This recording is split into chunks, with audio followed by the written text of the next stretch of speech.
ডাকসুকে নির্দিষ্ট রাজনৈতিক দল মতের প্ল্যাটফর্মে পরিণত করবেন না। শিক্ষার্থীদের বিশ্ববিদ্যালয়ের ভয়েস হিসেবে প্রতিষ্ঠা করুন।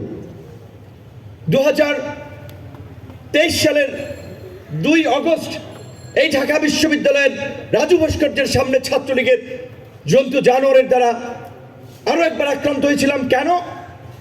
যখন আমরা শুনেছি যে টাঙ্গুয়ার হাওরে ঘুরতে গিয়ে বুয়েটের 19 শিক্ষার্থী আটক হয়েছে শিবির সন্দেহে।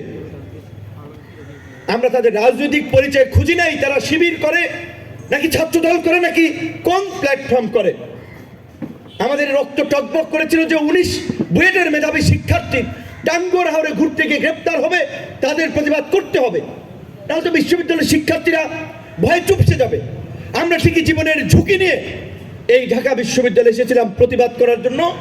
সেই সময় আমি ছাত্র নেতা নই, দলের রাজনীতি করি, তারপরেও জাতীয় স্বার্থ, ছাত্র সমাজ এবং তরুণদেরকে এনকারেজ করার জন্য, ফ্যাসিবাদের বিরুদ্ধে দাঁড়ানোর জন্য আমরা সেদিন এসেছিলাম এবং আক্রান্ত হয়েছিলাম।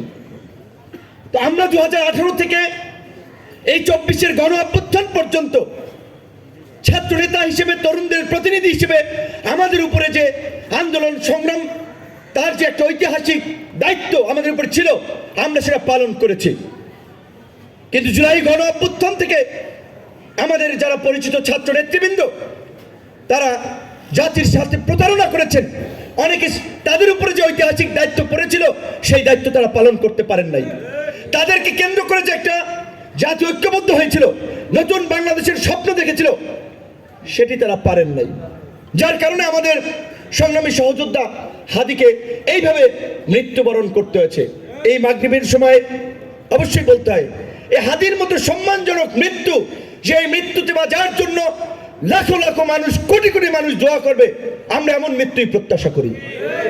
আমরা মরে যেতে পারতাম, ওই 30শে জুন মরে যেতে পারতাম, 2018 সালে 30শে জুন, 22শে ডিসেম্বর মরে যেতে পারতাম, ওই 2 অগস্ট 23 সালের মরে যেতে পারতাম, সর্বশেষ 29শে অগস্ট 2024, এই বছরের যে 29শে অগস্ট যে আক্রমণ হচ্ছে, মরে যেতে পারতাম।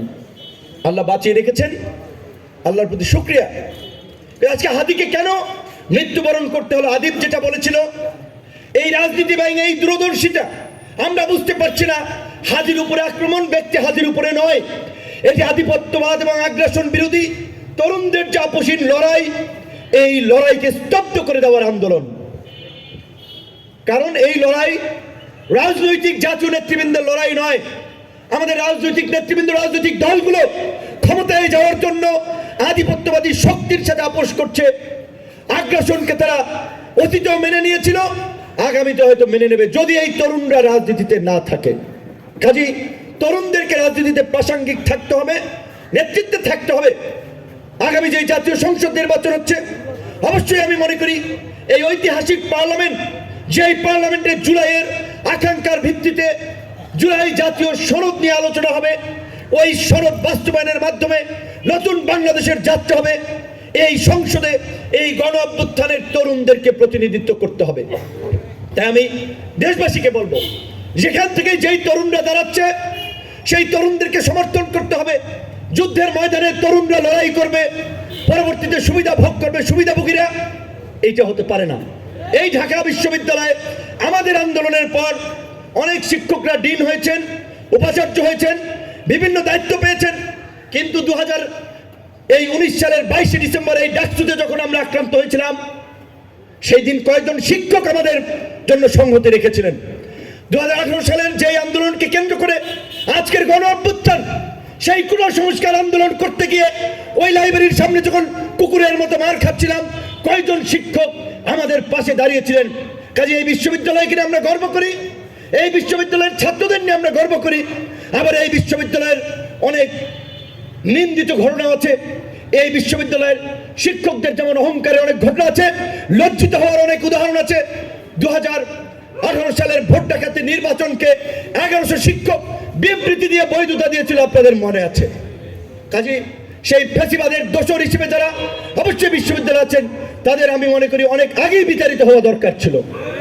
একই সাথে আমি ডাকসুর নেতৃবৃন্দ সহ সারা দেশের তরুণদেরকে চাকসু রাকসু হয়েছে, জগন্নাথ বিশ্ববিদ্যালয় হবে। আজকে এই তরুণদের মাধ্যমেই জাতির আগামীর ভবিষ্যৎ। কাজে এইখানে শিক্ষার্থীদেরকেও সেই ধরনের একটা প্রগতিশীল চিন্তা ভাবনার উদার মানসিকতার হতে হবে।